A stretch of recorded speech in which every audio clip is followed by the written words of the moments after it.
Position at target 76. Your operation flight is successful. Target area 27. Hi guys, I'm going to run through some basics of missile threat. So here I have a EA-6B Prowler. It's a pretty average aircraft. It can't climb very quickly.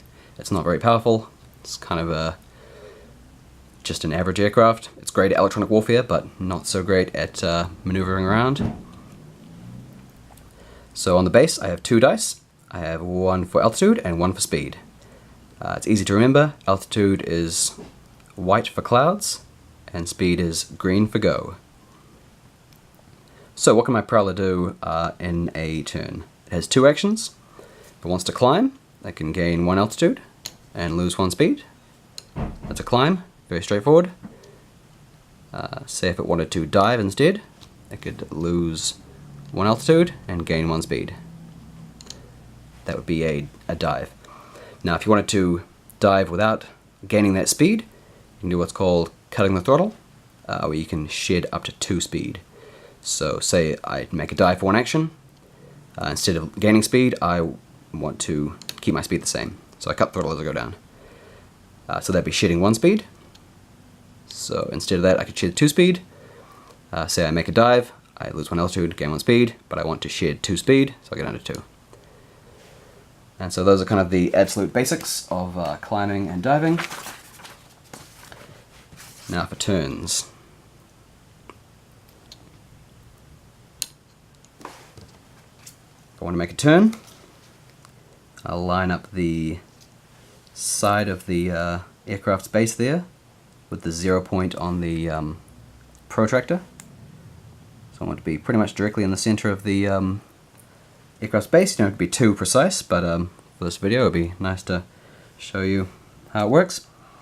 So that's the direction I want to turn. If I want to turn the other way, I'd place the protractor on the other side, like that. So I want to turn this way. The Prowler has a turn rate of 45 degrees. So every 45 degrees it turns, it's going to lose 1 speed. So if I turn to 44 degrees, like that, that's fine. I don't need to lose any speed there. That would be one action, and that'd be the end of my turn. But if I wanted to keep turning, as soon as I pass 45 degrees, lose 1 speed, I can keep turning. Once I pass 90, I lose another speed, and you see now I have run out of speed. So I could keep turning to 135, and that would be as far as I can go. So that's kind of the limit of my turn. If I turn any further, show you the Prowler there. If I turn any further, I'm going to go into a stall, and it's not great. It probably, well, in a stall you're going to lose 2 altitude each turn, so you'll be down to altitude 1, and then if he doesn't recover, he's going to be in trouble. Okay. So, different types of aircraft. Here we have a F4 Phantom. The Phantom is considered to be powerful and fast climb 2. So it's a fast climb aircraft, but it's fast climb 2, which makes it even faster climb than an average fast climb aircraft. So if the Phantom wants to climb, he can climb up to altitude 4 without losing any speed. That's just the regular fast climb. But as fast climb 2, he can actually climb up to altitude 5 if he wanted to, without losing any speed. That's fast climb. It's very simple. A MiG-21, which is fast climb, could only, for one action, he can climb to altitude 4. That would be his fast climb ability. Actually, fast climb, the MiG-21's fast climb 2 as well. So pretty much the same in regards to climbing as the Phantom. So, turns with the Phantom. Because it's powerful, it'll ignore 1 speed loss. So we set up to turn, it's got a turn rate of 45, so I go past 45 degrees, usually I lose 1 speed, but because I ignore the speed loss, I just keep on rolling.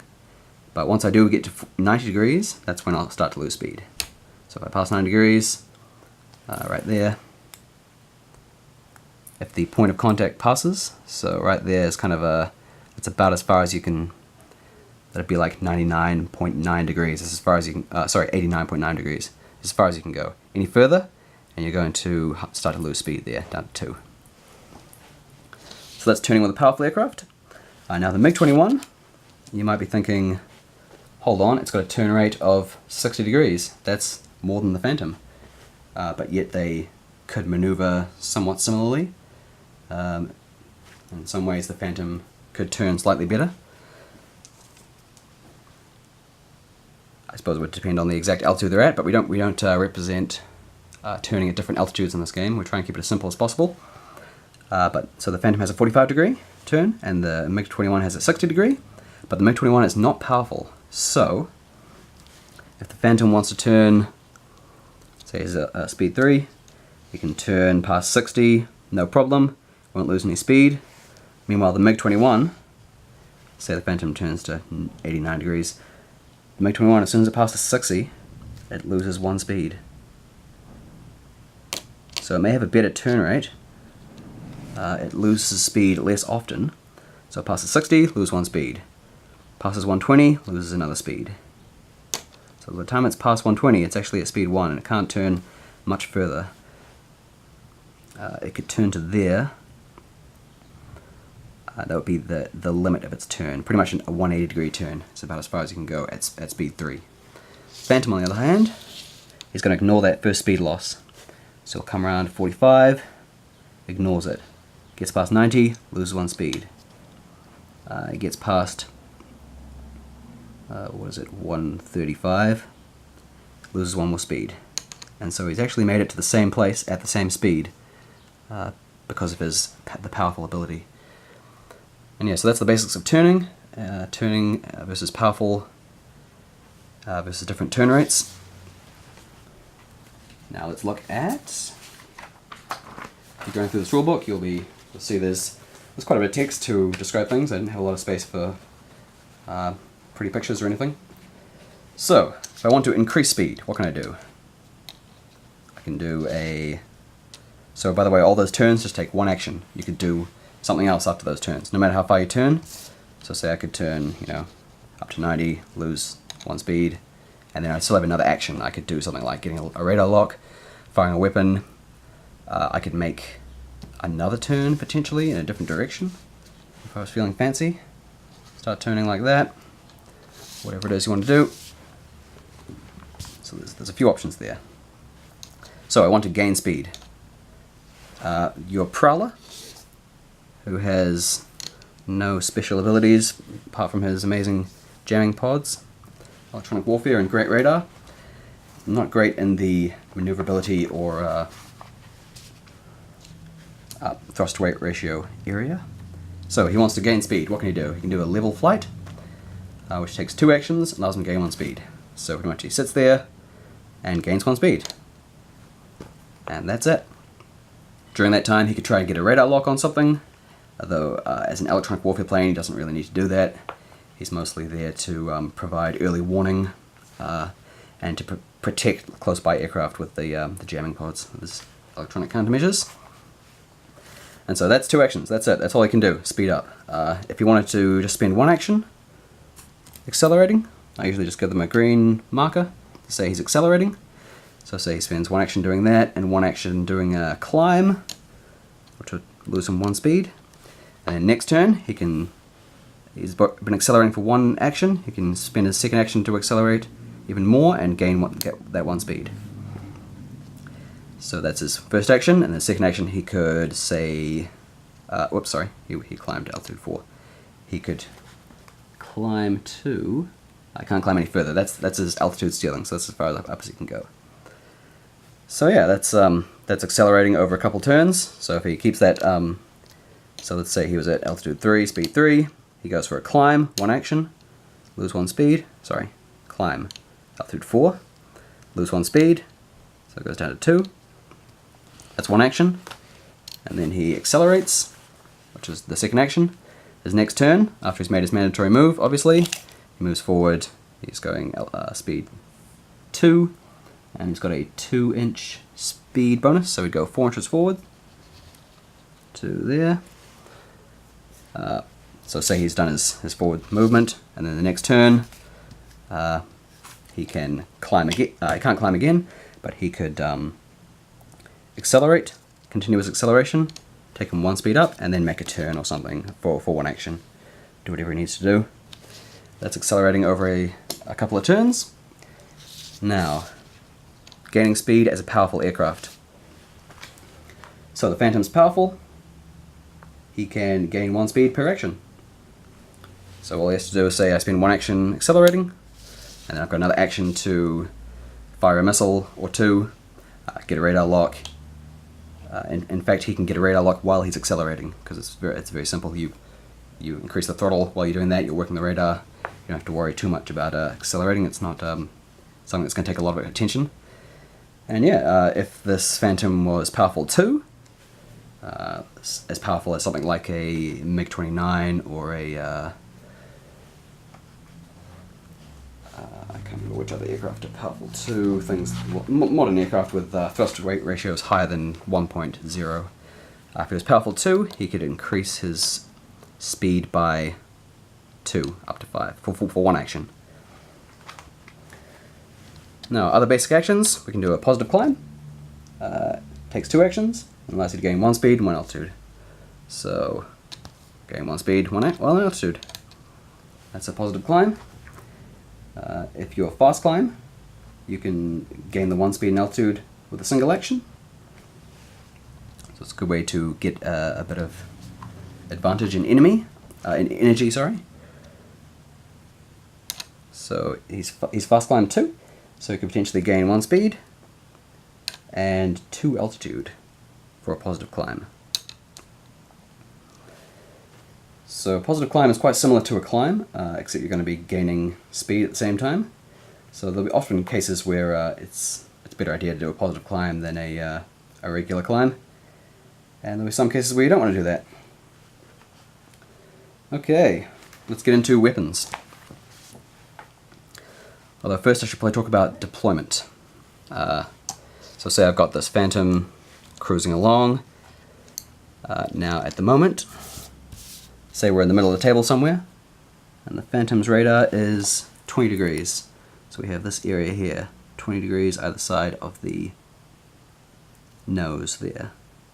So there's his radar is covering that area up to 16 inches ahead.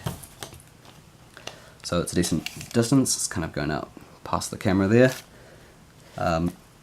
Obviously, if the target is a medium radar contact, it'll be 1.5 times that range, and if the target is large, it'll be 2 times that range, so 32 inches, if it was up against a bomber or some large Soviet aircraft. Now at the moment, we're in the middle of the table. We're not anywhere near a early warning radar. This Phantom has no AWACS support or anything.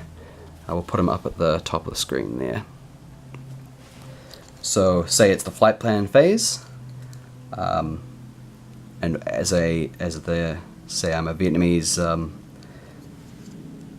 People's Air Force, as the VPAF player, I could deploy a MiG-21. I've already entered him in the flight plan phase at the start of this game to come in this turn, so I don't have a choice on that, but where I put him is totally up to me. So essentially you can place him anywhere on the table. So I've already specified it'll be at altitude 2, just for the sake of argument. And I can choose any speed I want, so I'll probably go speed 4. And I can place anywhere that's not within 12 inches of an enemy aircraft, I believe. Let's have a look.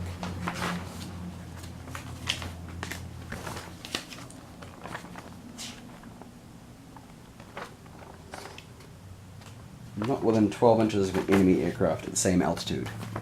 So because he's not at the same altitude, I can actually deploy quite close.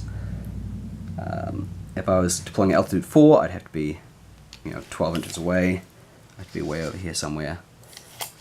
But because I'm at altitude 2, I can deploy way below him. He hasn't seen me. I can deploy anywhere around here, as long as I don't deploy inside his...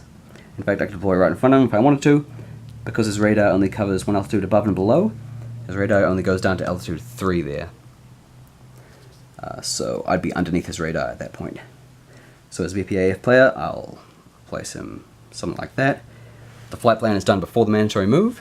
So say if both of these are over here on the side of the table, In my flight plan phase, I'll place my aircraft there, I can choose my speed, and you kind of have to guess where the enemy is going to be based on his forward movement.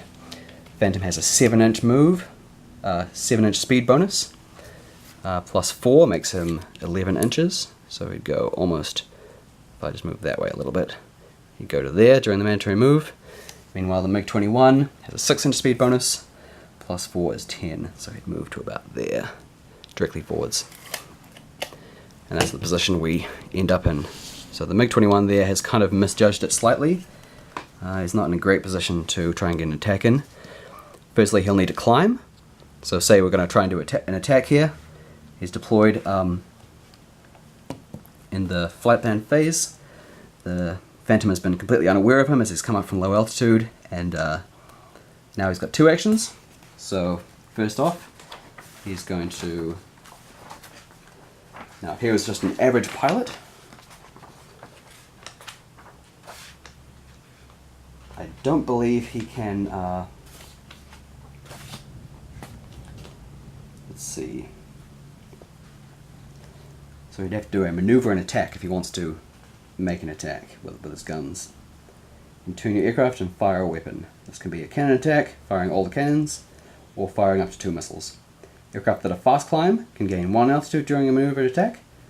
Likewise, aircraft that are fast climb 2 can gain up to 2 and 3 altitude, respectively. Aircraft can choose to lose up to 1 altitude during a maneuver and attack.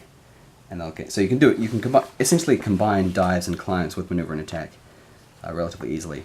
This is an advanced maneuver, so if the MiG-21 pilot was poor quality, he wouldn't be able to do this. All he'd be able to do is climb. He could climb up to 4 if he wanted to.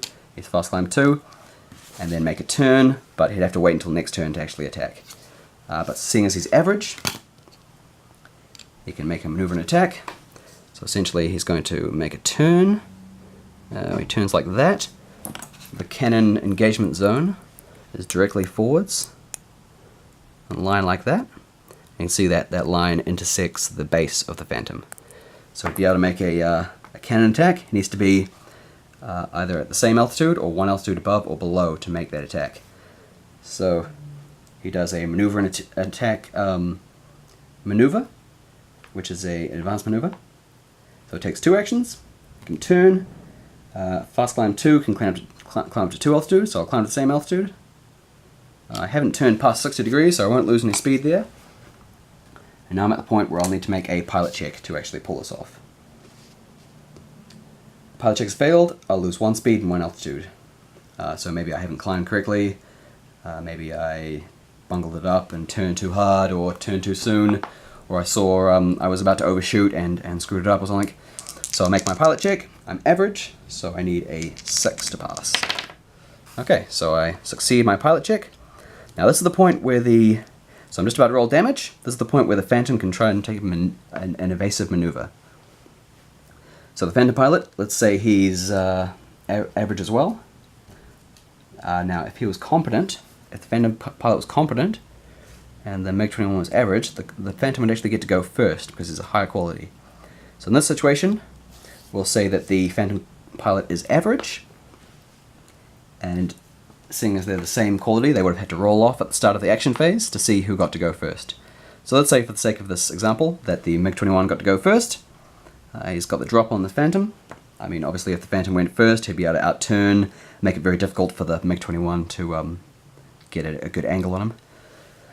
So, cannon attack. Obviously he's in the rear aspect. Anywhere behind this line is considered rear aspect. Say, just using another Phantom here. Say if this Phantom was right in the center there, you'd probably roll the dice to see if he's in rear aspect or not. As soon as he's more than 50%, that's rear aspect. If he's like that, that's not rear aspect. But anywhere in this area is going to be a rear aspect for a cannon or a rear aspect missile. So we're at the point, the MiG-21's succeeded his pilot check. The Phantom's going to try to make an defensive maneuver, sorry. Now because this MiG-21 has showed up this turn, this is considered to be, it's considered to have the element of surprise.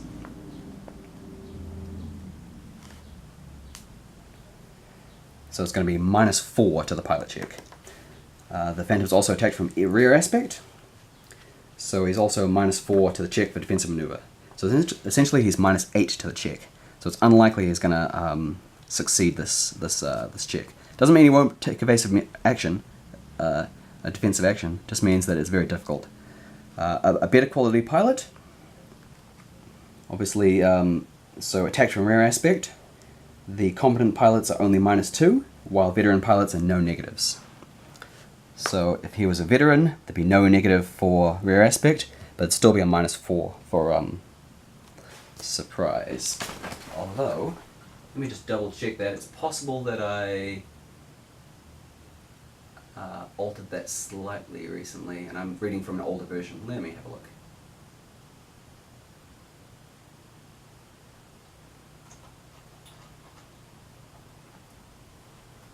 Okay, competent and veteran pilots are not affected by the element of surprise. So if the Phantom was competent, he wouldn't be, he'd only be -2 for being rear aspect. If he was veteran, there'd be no negative. But as he is, he's average, and this MiG-21's appeared from nowhere. He's climbed up to make his maneuver and attack. This Phantoms have quite poor rear visibility. Wasn't expecting a MiG-21 to come out of nowhere. Probably the MiG-21 has been vectored in by ground control intercept, Vietnamese radar, just to make him in the exact right place. And it's a very typical kind of hit and run attack. So the Phantom needs to attempt to make a defensive maneuver. Doesn't have to, but probably should if he wants to survive. So we roll 2d6. He's average, so he usually will pass his pilot check on a 6, but he's currently -8 to his roll, so it's not going to pass. Okay, so he's failed his pilot check. Now when you fail a defensive maneuver, it doesn't mean you can't do it. You roll the dice. On a 1 to a 3, you take no action. On a 4 to a 6, you can still make a defensive maneuver, but it takes you 2 actions instead of 1. Usually this defensive maneuver would only take 1 action, so let's roll and see what happens. 1 or 2. So the Phantom does not see him, does not take evasive action, defensive action, and is just sitting there as the MiG comes in. So let's roll damage. The MiG-21 has two 23mm cannons. Let's say it's a MiG-21 PFM. So it's two 23mm. I'm gonna roll 2 dice, 1 for each 23mm. 23mm, as you can see here, give me a +1 to damage. 20mm or more. There's no gun defense or anything, so he hasn't been able to make any defensive maneuvers. So I'm gonna roll 2 dice and consult the aircraft damage table to see what happens. 5 and a 4. So 5, aircraft critically damaged. So I'll put a damage marker there. And 4, pilot is wounded. So the pilot's wounded. The pilot will be -1 to all pilot checks from now on. And critical damage, I need to roll on the critical damage table. So I roll 1d6 and consult this table. If it's a 5, I've had a controls failure. So the aircraft cannot turn unless the pilot check has succeeded. If the pilot check's failed, aircraft goes into a stall. Cannot make any advanced or defensive maneuvers or any attacks. So the Phantom's in a very bad place at this stage. It still has 2 actions, so the MiG-21's just activated. The Phantom will still have 2 actions, so he can try to make a turn, he can try to dive, or just get out of there.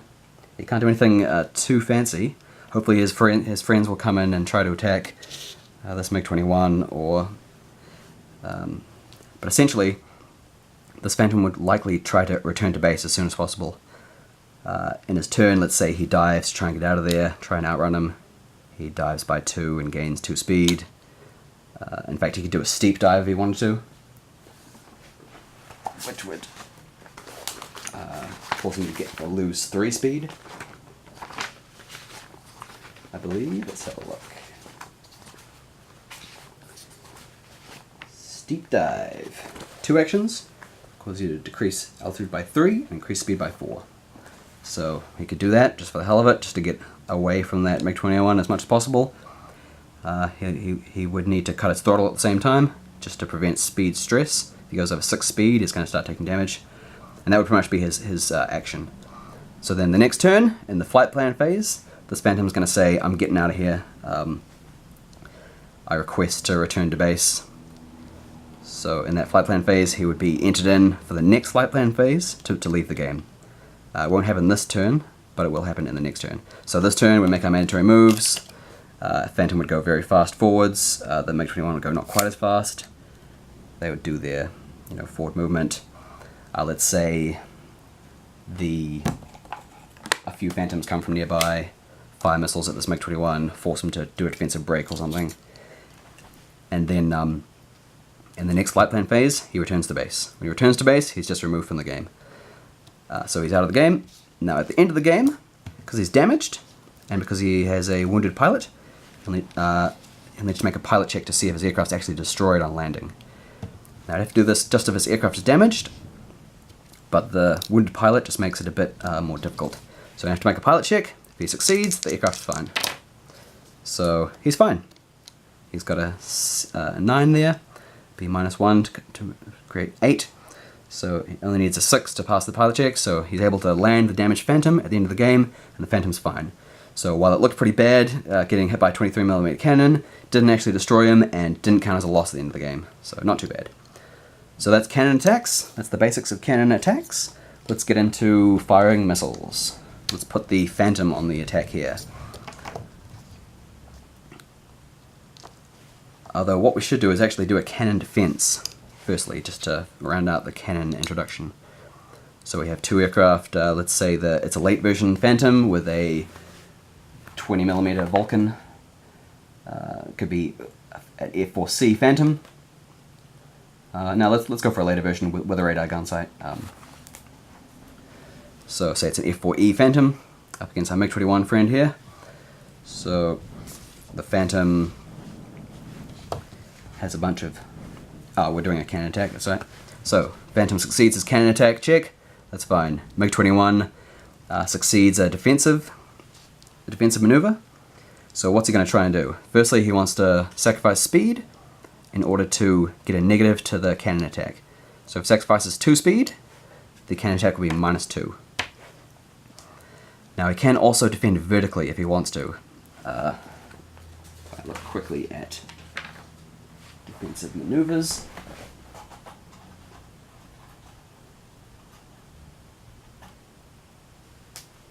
So I can try to sacrifice altitude by diving. So I could, sacrifice 1 altitude and gain a -3 to damage. And that would be pretty much as I can do in a cannon defense. Now, if I was fast climb and the enemy was not fast climb, I could try to climb instead. And so I'm at altitude 3. I could try to climb, and that would cause it to be a -3 to damage.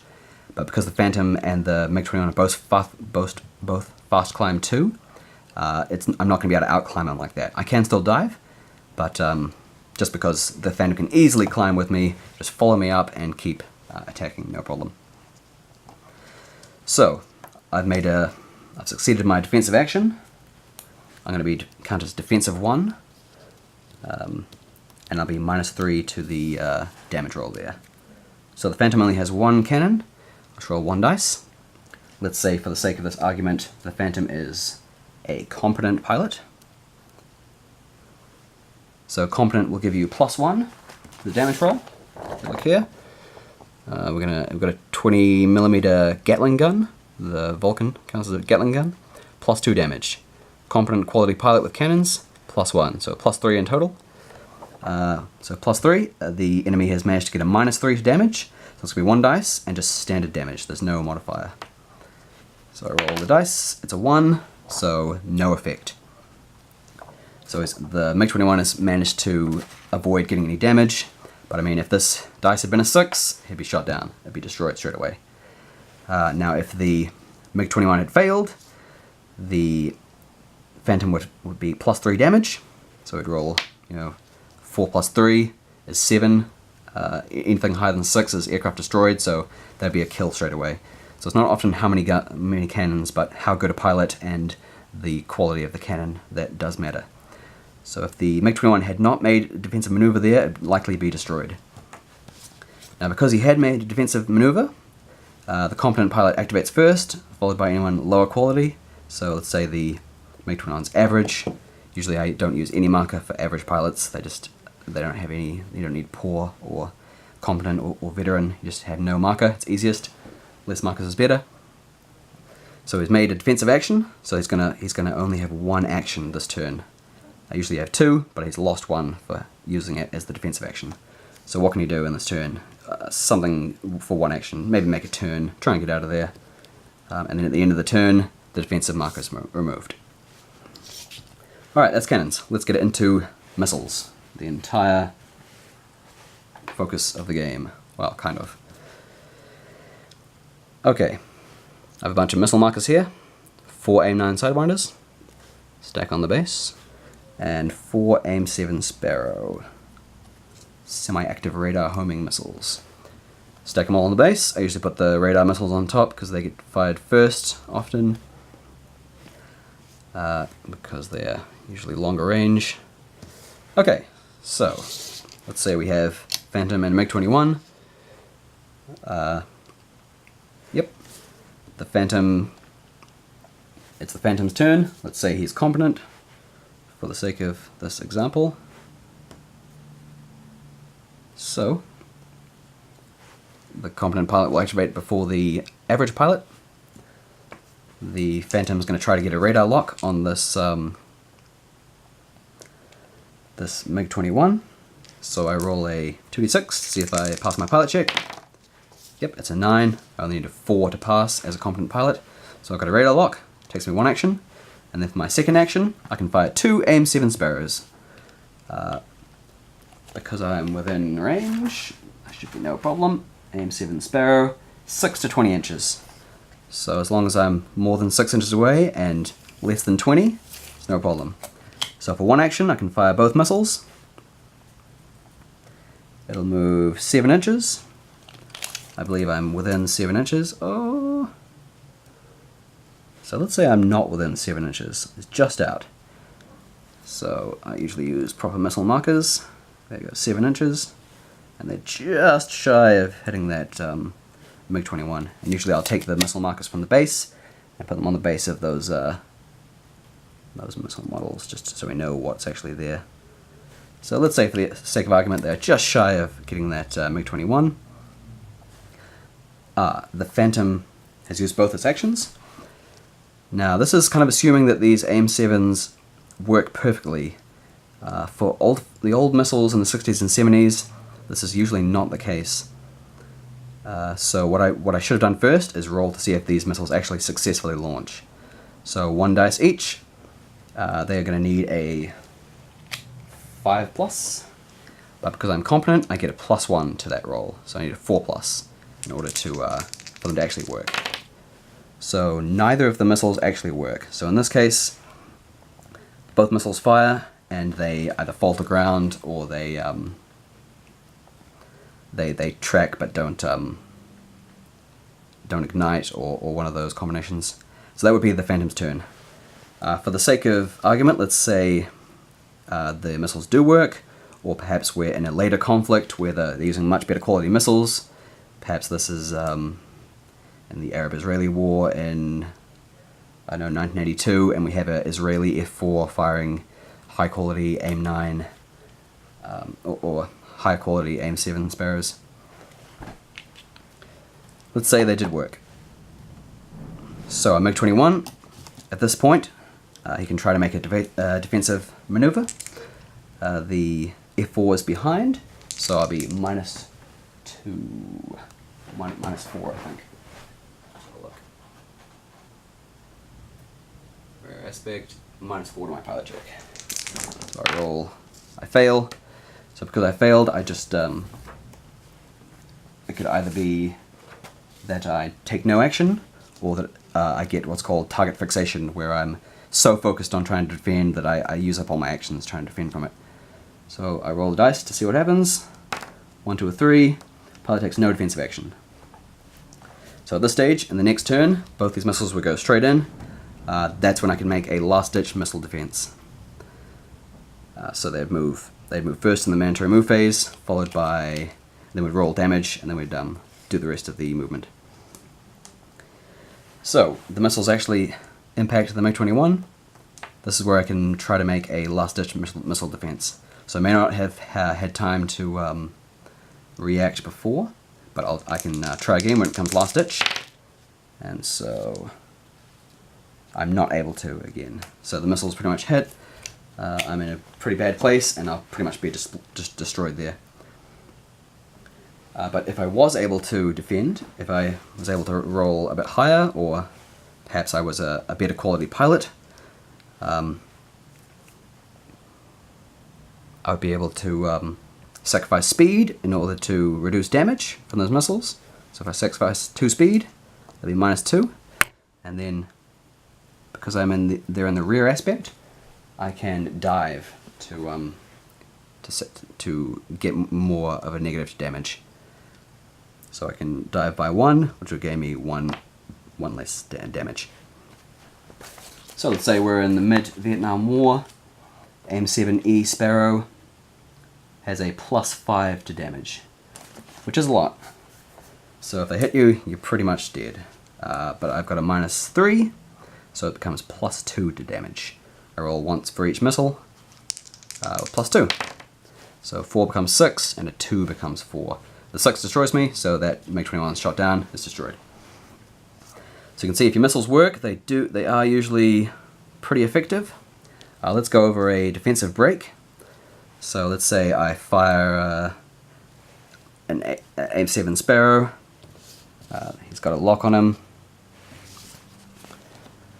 Now let's say he's a veteran, or at least a competent MiG-21 pilot.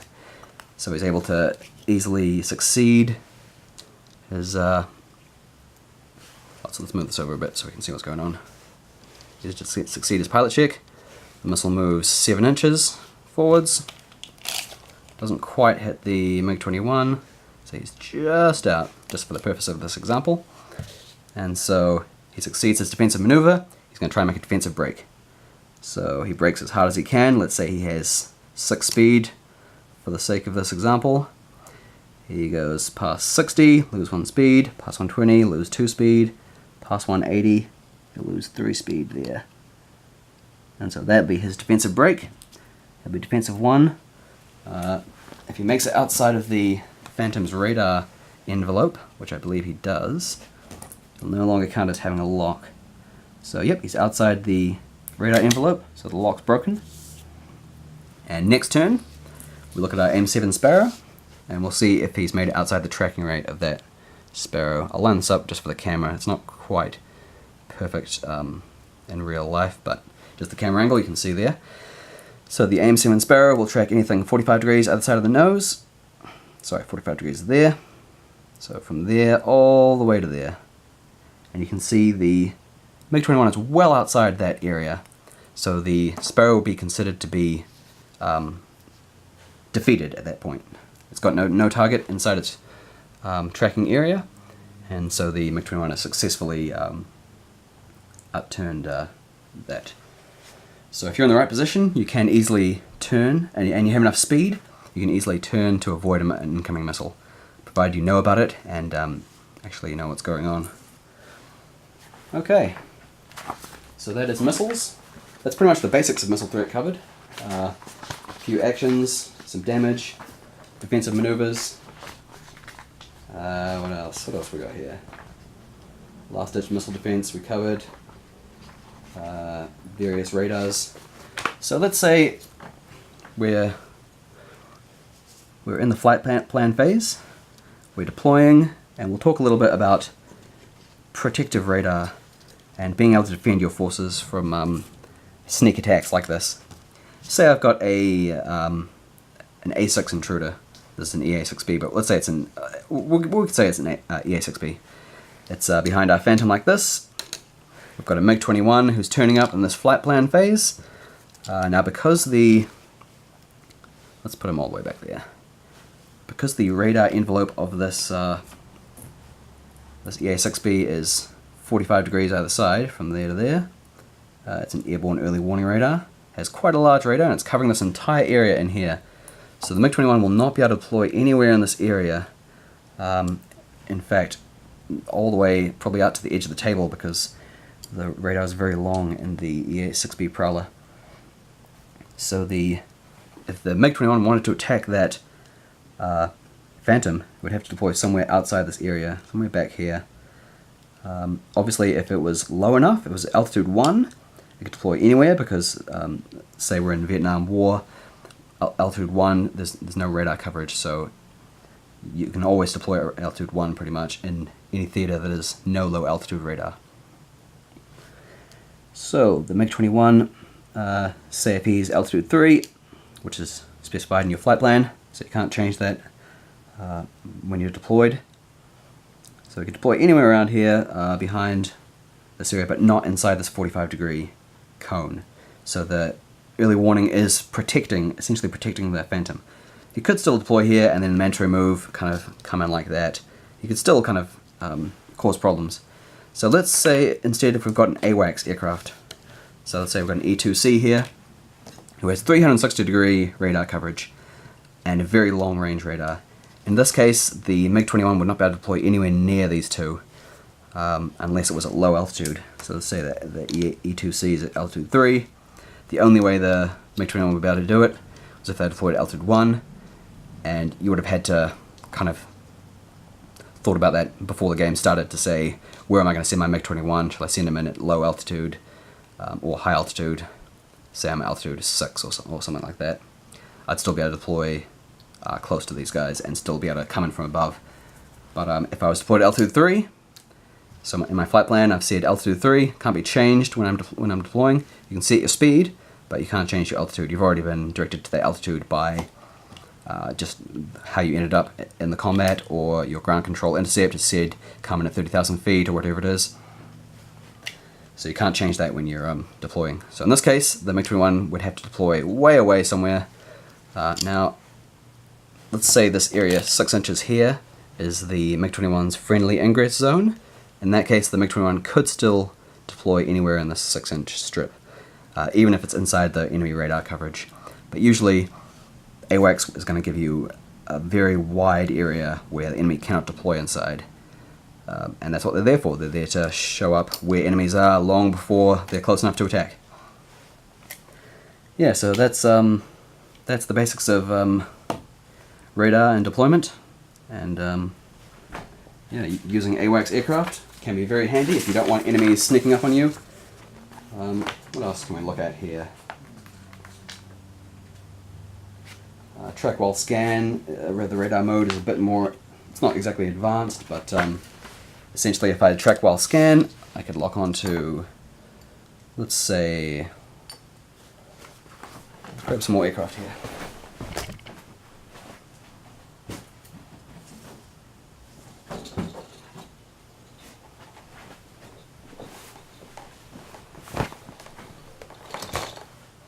So let's say I've got an F-16. F-16 here, and I'm up against a couple of Iraqi MiG-23s or some such. MiG-23s.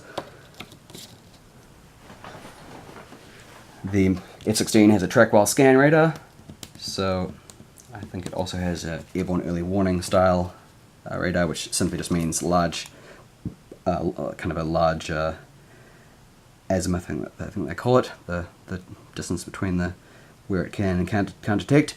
So it could easily detect both of those MiG-23s. With track while scan, he could lock onto both with one action. You can then fire 2 missiles, one at each target. That'll be his second action. So they're much more capable than more modern aircraft there. Alright, what else can we look at here? Try and give you a rundown of basic things that can go on. We've talked about cannons. We've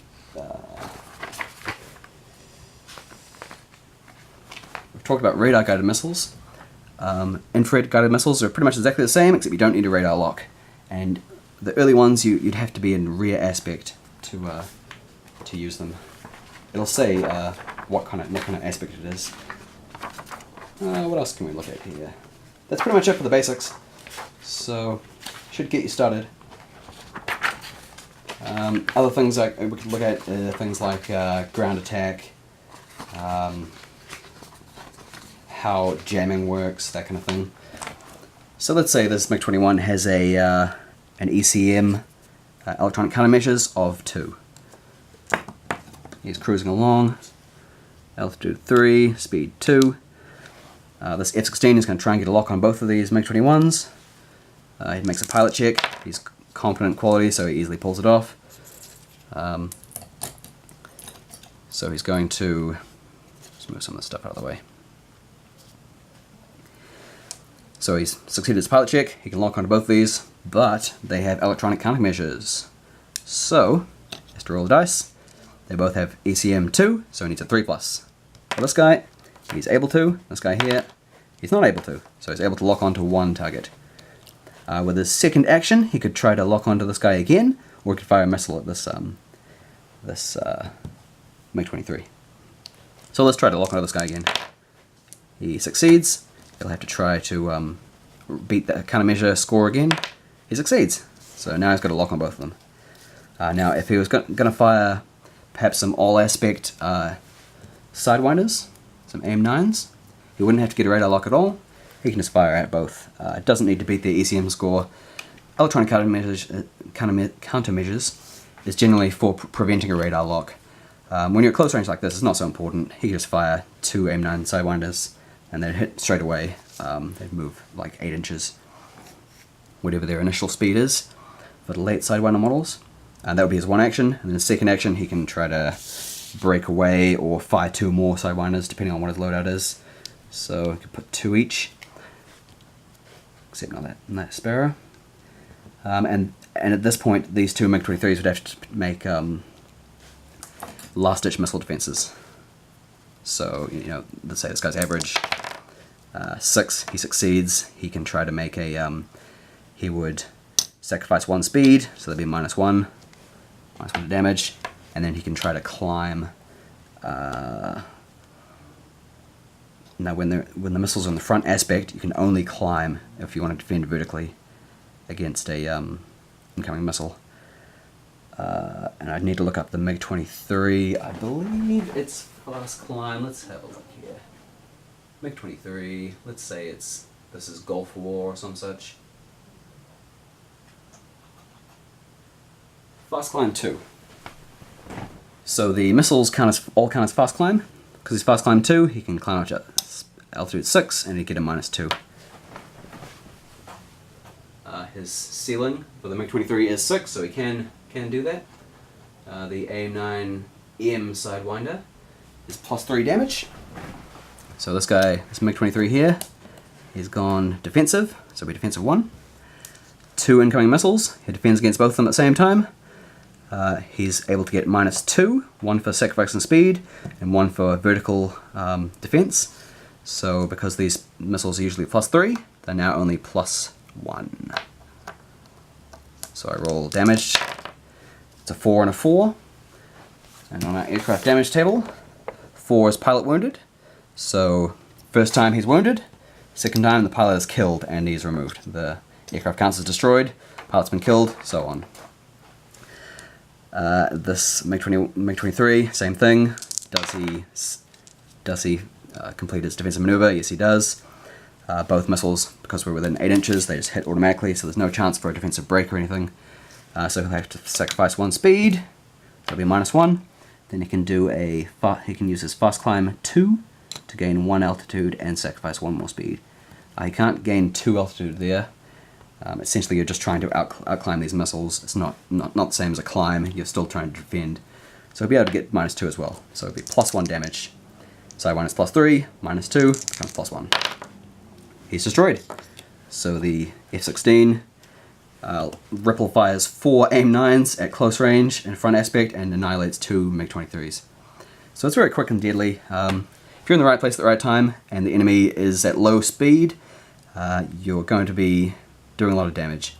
If the enemy has a lot of speed to sacrifice, say if I'm at speed 6, I can instantly just say, I sacrificed 5 speed. Now you're -5 to your missiles. But once the combat wears on, you're not going to have that much speed. It takes time to build up speed.